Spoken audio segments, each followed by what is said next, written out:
todos estos libros tenemos que conservarlos, digitalizándolos con BookConnex.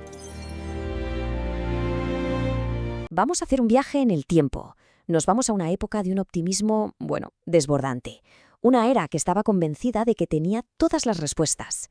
Nos metemos de lleno en la Exposición Universal de París de 1889 para intentar entender, cómo veían el mundo y la tecnología en un momento en que el futuro, parecía una promesa totalmente garantizada.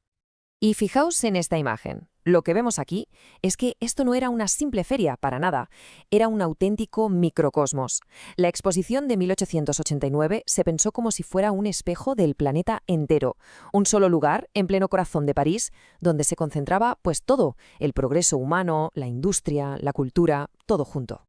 Vale, este va a ser nuestro recorrido. Vamos a ver cómo celebraban el progreso, la arquitectura, que ya soñaba con el futuro, la ciencia que estaba cambiando la vida de la gente, cómo se trajeron el mundo entero a París y, al final, qué legado nos dejó este evento que, sin duda, definió toda una época. Pues vamos allá. Lo primero es entender que esta exposición no salió de la nada, no fue un evento aislado. Fue en realidad como el gran acto final de lo que la gente de la época llamaba un siglo laborioso y progresivo como ningún otro. O sea, era la culminación, el broche de oro a 100 años de avances y revoluciones. Y claro, ¿dónde iba a ser si no? Tenía que ser en París. A finales del siglo XIX es que no había otro sitio. La ciudad era el epicentro de todo, de la cultura, de la ciencia. De hecho, un escritor de la época llegó a decir que París era ya en sí misma una exposición universal permanente. Así que era el único lugar lógico para montar algo de esta magnitud. Pero ojo, que aquí había también un mensaje político muy potente. No nos olvidemos de que Francia venía de una derrota bastante humillante contra Prusia y necesitaba, redefinirse, mostrar una nueva cara. Y qué mejor momento que el centenario de su propia revolución. Pero en vez de hacerlo con desfiles militares, lo que hizo fue invitar al mundo a competir, y cito, en la luz y la dulzura de la paz. Era sin duda una demostración de poder, pero de un poder basado en la industria y en la cultura. Y claro, toda esta fe ciega en el progreso no se quedó solo en discursos, no, se materializó, se hizo real. La exposición no se limitó a hablar del futuro, es que directamente lo construyó, y lo hizo con hierro y con cristal, a una escala que para la época desafiaba por completo la imaginación.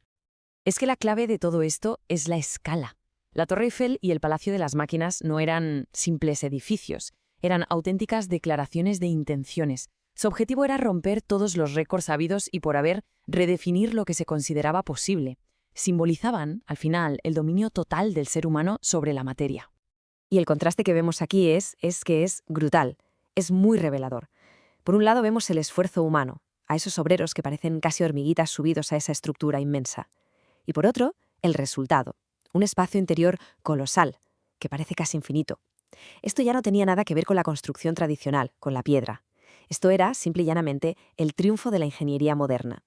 El mismísimo Gustave Eiffel lo tenía clarísimo. Para él, su torre no era solo un monumento para París, era mucho más. Era el símbolo de toda una era. Se trataba de la prueba tangible, la demostración física de que la industria del metal y la ingeniería acababan de abrir una nueva frontera para la humanidad. Pero claro, estas estructuras tan impresionantes eran, en el fondo, solo el envoltorio, el contenedor. Lo realmente increíble estaba adentro. Allí se exhibían las tecnologías que estaban literalmente cambiando de forma radical la percepción del mundo y la vida de todos los días. Y entre todas esas tecnologías hubo 3 maravillas que destacaron por encima de las demás. Y es que cada una, a su manera, representaba una revolución. Estaba la electricidad, que conseguía vencer a la noche, el teléfono, que vencía a la distancia, y el fonógrafo, que parecía capaz de vencer al mismísimo tiempo. A ver, el impacto de la electricidad fue total, absoluto. Aquel inolvidable alumbrado cotidiano de los parques y de las galerías, como lo llamaban, no es que fuera solo bonito, es que transformó por completo el ritmo de la vida en la ciudad. De repente la actividad, el ocio, todo podía alargarse hasta bien entrada la noche. La idea que había detrás de todo esto era la de la conquista. Pensemos en el teléfono, capaz de llevar la voz humana a miles de kilómetros, o el fonógrafo, que capturaba el sonido como si fuera arte de magia. No eran simples aparatos, se veían como herramientas para que la humanidad por fin superara sus límites más básicos, los más fundamentales, el espacio y el tiempo. Pero la exposición no se quedaba solo en mirar al futuro, También tenía la ambición de abarcar todo el presente, el mundo global de la época. ¿Y cómo lo hizo? Pues trayendo, literalmente, el mundo entero a París, a través de sus famosos pabellones coloniales. Sobre el papel, el objetivo oficial era educativo. La idea era mostrar a los europeos cómo se vivía en otras partes del planeta. Se quería crear algo así como una enciclopedia viviente de la humanidad. Aunque, bueno, como vamos a ver ahora, todo esto se hacía desde un punto de vista muy concreto.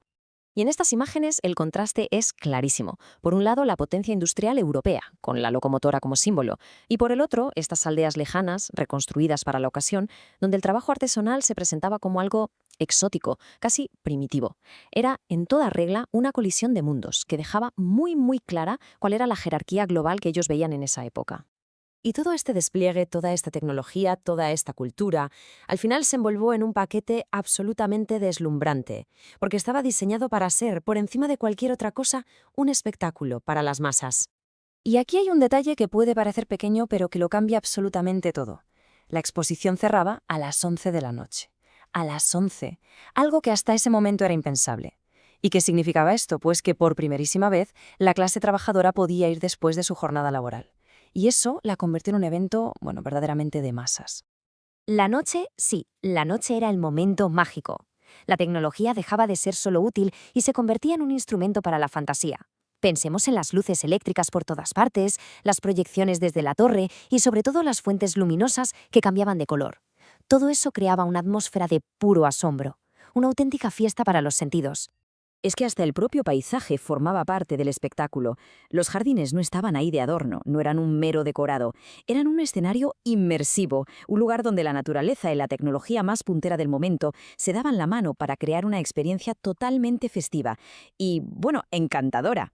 Bueno, y para ir terminando, vamos a dar un paso atrás. A ver, ¿qué nos dice todo esto sobre cómo pensaba la gente de aquella época? ¿Qué preguntas de fondo planteó la exposición que, de alguna manera, siguen resonando hoy en día? Pues hay una cita de la época que lo resume a la perfección. La forma de ver el mundo en 1889 se sostenía sobre 3 pilares: el racionalismo, la observación científica y, sobre todo, una fe inquebrantable en que la lógica y la razón humana podían resolverlo absolutamente todo y llevarnos a un progreso sin límites. Y es curioso porque los propios organizadores se llegaron a preguntar si, después de haber llegado a esa cumbre, a ese nivel, algo así podría volver a repetirse.